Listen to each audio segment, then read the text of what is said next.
यूं जमीन पर बैठकर क्यों आसमान देखता है। पंखों को खोल, जमाना सिर्फ उड़ान देखता है।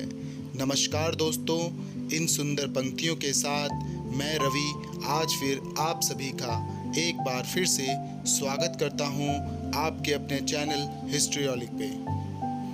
तो दोस्तों, धन्यवाद देना चाहूँगा कि आखिरी वीडियो में आपका बहुमूल्य सहयोग मिला। आशा करता हूँ कि आगे भी आपका प्यार इसी तरह मिलता रहेगा।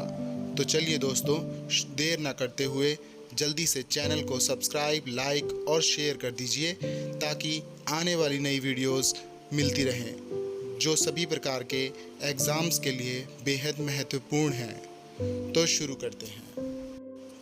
करते हैं दोस्तों।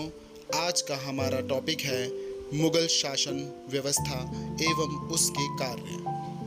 दोस्तों, मुगल काल में कुछ पद निर्धारित किए गए थे जिनके कुछ विशेष कार्य थे, जैसे कि सूबेदार। इसका प्रमुख कार्य होता था प्रांतों में शांति स्थापित करना। यह कार्य प्रणाली में सर्वप्रथम होता था। इसे सिपहा सलार भी कहा जाता था। दीवान, यह राजस्व का प्रधान होता था।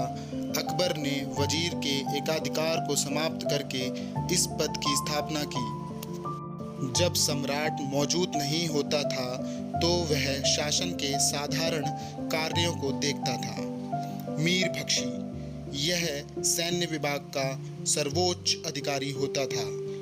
इसका कार्य सैनिकों की भर्ती, सैनिकों का हुलिया तैयार रखना, सेना में अनुशासन, सैनिकों के लिए हथियार, हाथी, घोड़े आदि का प्रबंधन एवं शाही महल की सुरक्षा का उत्तरदायित्व इसका होता था।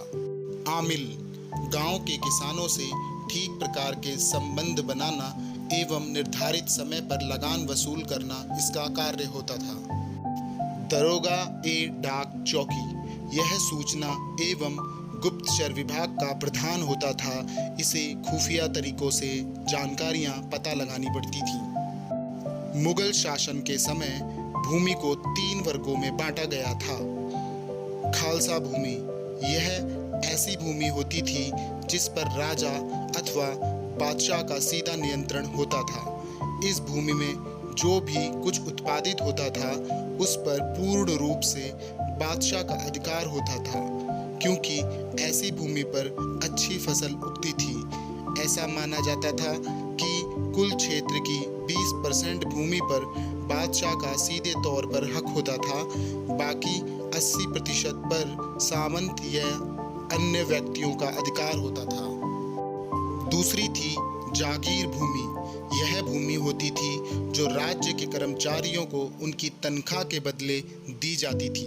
भूमि प्राप्त करने वाला इस भूमि पर से कर वसूलने का अधिकार भी ले सकता था।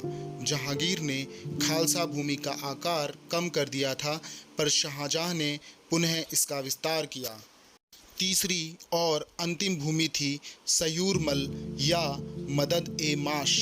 यह भूमि अनुदान के रूप में धार्मिक लोगों को दी जाती थी एवं इसे मिल्क भी कहा जाता था।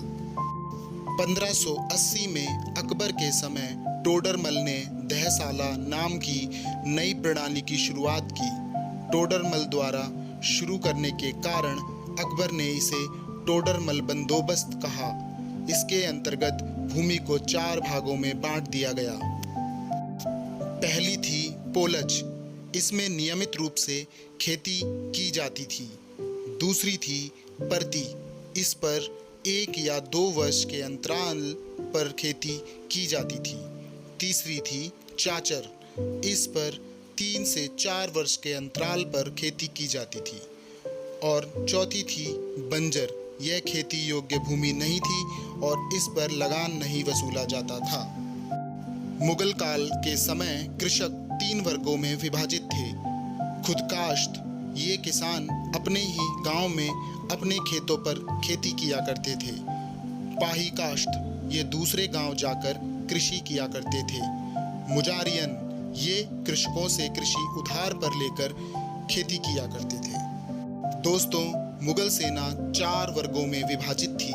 पहला पैदल सेना, घुड़सवार सेना, तोपखाना, हाथी सेना। अकबर के समय मनसबदारी प्रथा चलन में आई, जिसमें 10 से 500 तक मनसब प्राप्त करने वाला मनसबदार कहलाता था। 500 से 2500 तक मनसब प्राप्त करने वाला उमरा कहलाता था और 2500 से ऊपर तक मनसब प्राप्त करने वाला अमीर ए आज़म कहलाता था। तो दोस्तों, ये था मुगल काल की व्यवस्था व उनके कार्य। उम्मीद है आपको यह भाग पसंद आया होगा। आने वाले भाग में हम मुगलों के 5वें बादशाह शाहजहां का इतिहास पढ़ेंगे व समझेंगे। तब तक के लिए please like, share, comment and subscribe our YouTube channel, that is हिस्ट्रियोलिक। Thank you.